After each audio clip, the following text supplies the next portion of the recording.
Welcome to our channel. Verifying your Uber driver account is mandatory before you can start accepting rides.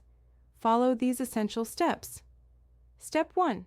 Download the Uber driver app and create your account with accurate personal information. Step 2. Upload a clear photo of your valid driver's license.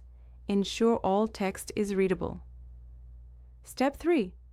Submit vehicle registration documents showing your name or authorized use of the vehicle. Step 4. Provide proof of insurance with your name listed.